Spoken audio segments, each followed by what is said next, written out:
your first touch, I was smitten. The cool brown waters of the North Sea lapped at my childhood feet and the ocean flooded my soul.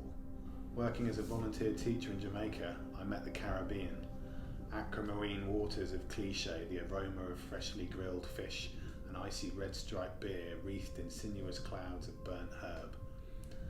At university in South Wales, my marine biology degree was jokingly known as a BSc in beach studies. The Gower Peninsula, our breathtaking student playground of rocky coves, surf breaks and Atlantic storm waves. Continuing my master's research in the Orkney Islands, I walked precipitous and crumbling sea cliffs 1,000 feet high, ravaged for centuries by swells built relentlessly over their long journey from the coast of Brazil.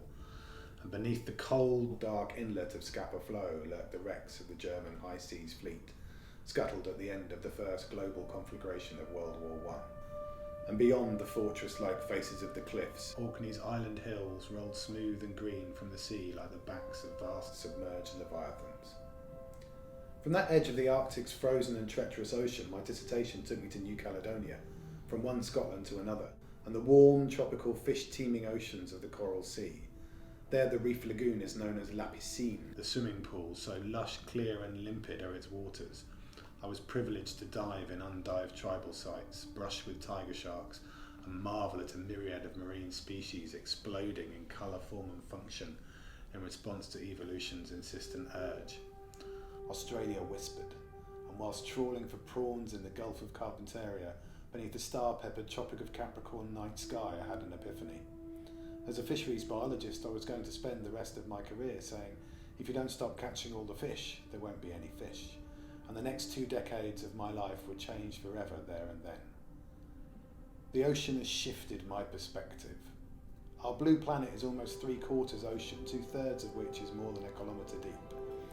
The surface of the moon is more frequented than its high-pressured depths, and despite our technology, this inner space remains enigmatic, mysterious and literally unfathomable.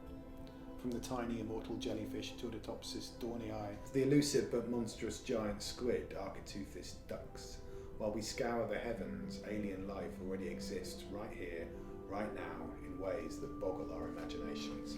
The ocean infuses my language. When we are tying up loose ends or battening down the hatches, when we know the ropes are 3 sheets to the wind or all at sea, when our ideas are dead in the water or we are letting the cat out of the bag, when we push the boat out or cut and run, every time we are unwittingly acknowledging the huge influence of our naval and seafaring heritage on the way we speak. The ocean has been my teacher. Its waters match the salinity of my blood, the labour of my sweat, the tracks of my tears. Its swirling, surging circulation, tugged by the tidal, teasing moon and driven by the sinking of dense, icy waters at the poles, reminds me of the interconnectedness and interdependence of everything. The butterfly effect is just as much about the flick of a fin as it is the flap of a wing. And our callous treatment of the seemingly limitless sea as a dumping ground for civilization's waste returns as insidious microplastic embedded in our own flesh. The ocean might well be our salvation, or our scourge. As our climate inexorably warms, the vast heat already absorbed by our seas is unleashing typhoons and hurricanes of ever more savage ferocity and frequency. The collapse of colossal ice sheets threatens to inundate our biggest, brashest and most bumptious coastal cities. They say time and tide wait for no man nor woman. And how our oceans react to our emissions will dramatically shape our fates in the decades and centuries to come. As any sailor will tell you, we are all humbled by and at the mercy of its immense power.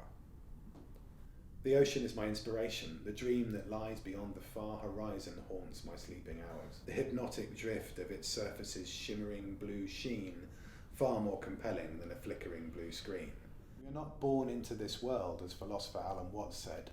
We are born out of it like a wave from an ocean.